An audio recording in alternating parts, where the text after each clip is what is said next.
পর্যন্ত পুলিশের কোন অতি উৎসাহী কর্মকর্তা কিংবা প্রশাসনের অতি উৎসাহী কর্মকর্তা কাউকে ফোন দিয়ে ডেকে আমি বলছেন, আপনি আসেন, অফিস করেন, আপনার নিরাপত্তা আমরা দিব। আমি আপনাদের প্রতি করুণা করি। আপনারা আপনাদের নিজেদের নিরাপত্তা দেবার জায়গায় এখনো পর্যন্ত নেই, এটুকু মনে রাখবেন। যশোরবাসী, আমার দলের নেতা কর্মীরা আপনাদের নিরাপত্তা নিশ্চিত করছে, আর আপনি ওই সন্ত্রাসীদের নিরাপত্তা দিবেন।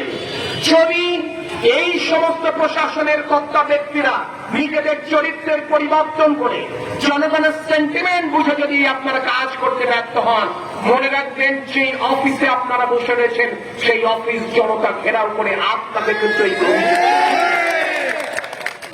আমি অতীতেও বলেছি, এই যশোরে আমরা 17 বছর আমরা বহু অস্ত্রের ঝঞ্ঝানি রেখেছি। রাষ্ট্রীয় আনুকূল্যে বহু সন্ত্রাসী বৈধ অস্ত্রের মালিক হয়েছেন।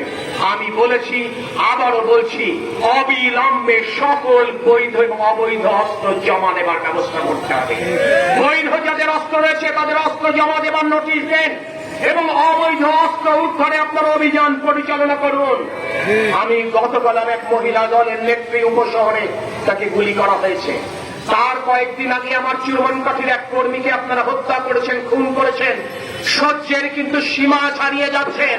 17 বছর আমার 98 জন আমার দলের নেতা কর্মীকে এই যশোরে আপনারা হত্যা করেছেন।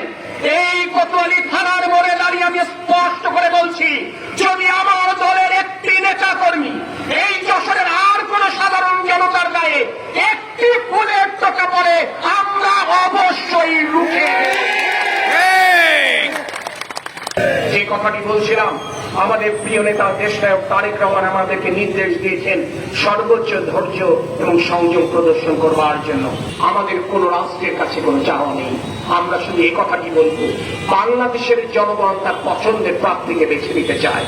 বাংলাদেশের জনগণের এই চাওয়াটাকে আপনারা সম্মান করবেন, এটুকুই আমাদের চাওয়া। এবং এই চাওয়ার প্রতি যদি সম্মান করেন, বাংলাদেশের জনগণ অবশ্যই আপনাদের এই অবদান সশ্রদ্ধ চিত্রে স্বীকার করবে, স্মরণ করবে ইনশাল্লাহ। সেই কারণে আমি আপনাদেরকে বলছি, অতীতের আপনাদের কষ্ট, অতীতের দুঃখ, অতীতের শোষণ, অতীতের বঞ্চনার প্রতিশোধ আজ আপনারা নেবেন না। এই নেয়ার দায়িত্ব আপনারা আমার নয়।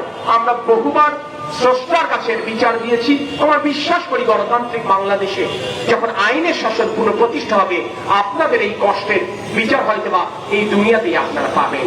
কিন্তু কিন্তু কিন্তু আর আগামীতে ওই সুষ্ঠু নির্বাচনের আগে যদি নতুন করে আওয়ামী লীগের সন্ত্রাসীরা আর কোন অরাজকতা তৈরি করবার চেষ্টা করেন, আমি আবারও বলছি, আপনার আমার ক্ষতি আপনি আমি মেনে নেব, আপনার আমার কষ্ট দুঃখ আপনি আমি ভুলে যাব, তার কোন প্রতিশোধ আমরা নেব না, তার কোন প্রতিক্রিয়া আমরা নেব না।